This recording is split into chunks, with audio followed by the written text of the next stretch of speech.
Well, welcome, friends. Hope y'all staying warm. Ain't winter seemed to come on fast this year.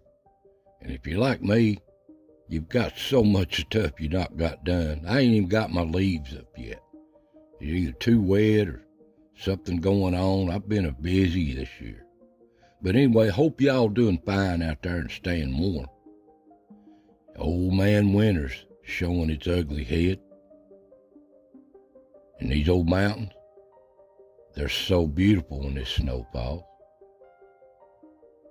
But guys, there ain't nothing better sitting around an old warm fire. It'd be good to just warm yourself and drink a nice cup of coffee out of my old Dirty Dan cup. Oh yeah, you can check this on the channel under the description of the videos, my merchandise. Thinking about old stories I like to tell. And some of them, my dad told me. So many stories. So many. And I've been trying to share them here and there throughout this channel. Now you can see them here. If you're new to the channel, you don't know what I'm talking about. Right here's a list of them. You can see them right here. And up there in the upper right-hand corner will be a playlist for them, if you want to watch any of them. So many amazing stories. When he growed up in the Depression in Cumberland Gap, Tennessee, back in the 30s, early 40s. And I'll share another one with you today. So I hope you're doing fine. Relax, enjoy yourself, and let's share this story.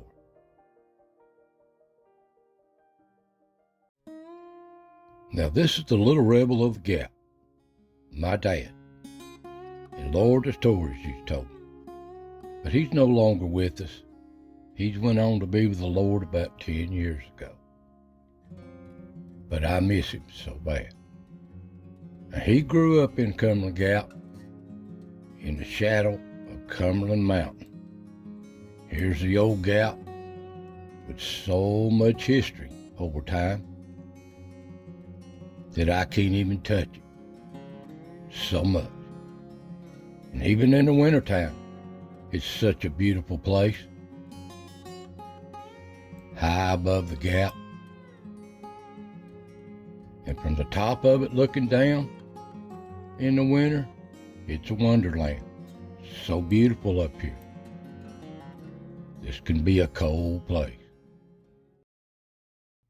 He growed up here in the Gap, Tipple, just outside, a little community outside with 10 brothers and sisters.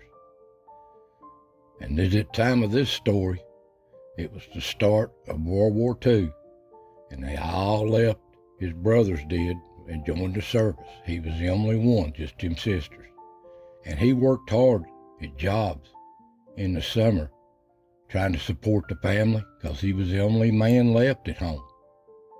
And he'd done a lot of hunting, put food on the table, game, but it was hard to get back during coming out of the Depression because everybody else was doing the same thing. Game was scarce.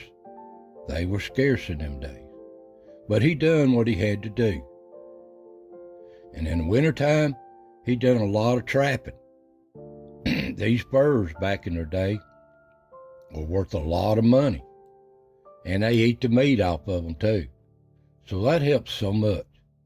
He'd trap along a little old creek here in Cumberland Gap that come out of Cumberland Mountain called Gap Creek. And it run down through the valley here into Powell River. Now this little story is comical. He said it was exciting, scary, but it's just another strange story of locked in a boxcar. Now here in the Gap, I guess when they started this country and started Minnesboro, and they put a railroad in here around just before the turn of the century, 1900. Here's an old picture of the Gap, the railroad. And they built a tunnel between Tennessee and Kentucky back in the late 1800s. to supply this railroad, go through this mountain instead of over. And here's a date on it when they built it. It took them 2 years to build it, 1897. And this usually supplied the coal fields out of Kentucky going south. For all the coal coming out of Kentucky to supply these power plants. And here's the old train depot in the Gap. Flourished for many years till probably the 40s, late 40s. They shut it down and they moved it. Here's a picture of them moving it, relocating. A lot of history there. And they relocated it about a quarter mile away in town, made a restaurant, coffee house out of it, and renovated. A really nice place if you've not been there. But he went to school in the Gap, had to walk every day about a mile to school and back. And he never liked it, but they got out of school a lot back in them days because they could help the family around the farms for jobs. And he done a lot of that. But he was amazed at seeing these big steam locomotives come through the Gap, watch them as a child. And he noticed a lot of times they have a side track here where they had boxcars sitting to the side where they'd load goods and stuff out of the valley off these farms and send it south. And he noticed they loaded a lot of hay off these farms too into these boxcars. He noticed that a lot. And he was about 12, 13 years old. And he'd ask them one day if he could help them with hay and stuff. Well, they kind of relinquished about it a little bit at first, but they got to knowing him and they gave him a job. Well, one early morning, frosty, snowy morning, he headed there to do some work. It's just a part-time job. Well, he just tidying up these boxcars, getting them ready to be shipped. That's all they wanted to do is just clean up, tidy them up where you get the doors open and closed without hurting yourself. But it's all he could do to open and move his door. And he's in here and it's late up in the morning about lunchtime, and he said he'd worked really hard. And he seen that hay and he just thought he'd just lay down, take him a nap a little bit. Well, he laid there, he said, must have laid there for an hour or so. He woke up and he heard the train started moving, jerking the cars. He got up looking around. That train was moving down the track, picking up speed. Well, what's he gonna do? He tried and tried. He finally got that door back open. But the time he got it open, it was moving too fast, he said, to just jump out of it. He was afraid to. Steep terrain. He just watching. Noticing places he'd been, and it even went by the house, he said, down Temple. He just opened the door, stood there, and watched, well, where am I going? What am I going to do?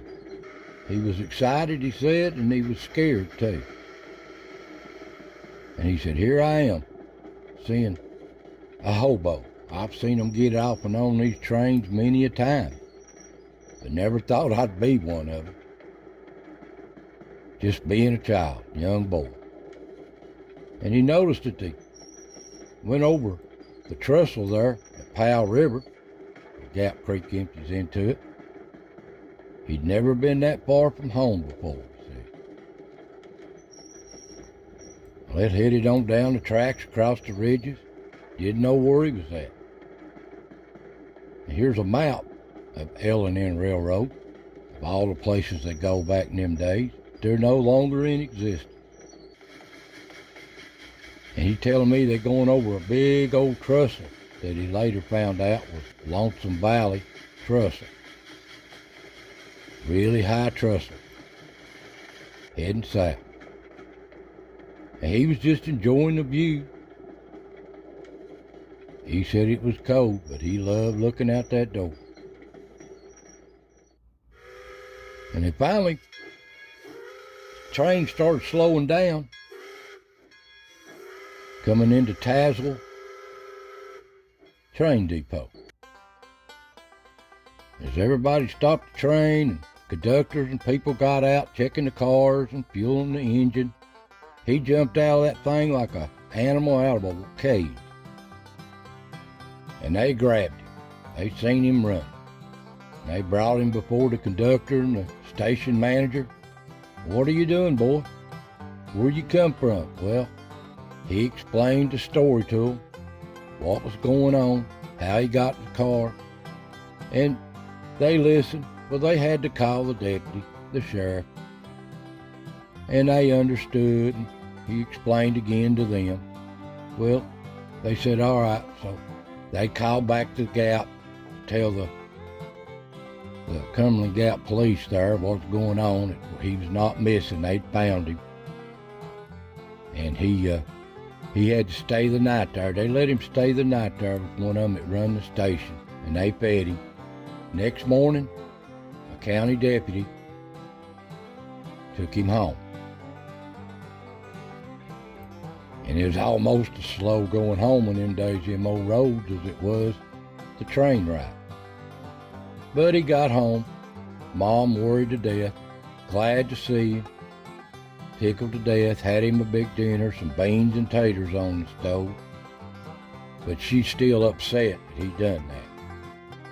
And he just wondered, how am I going to explain that to my dad?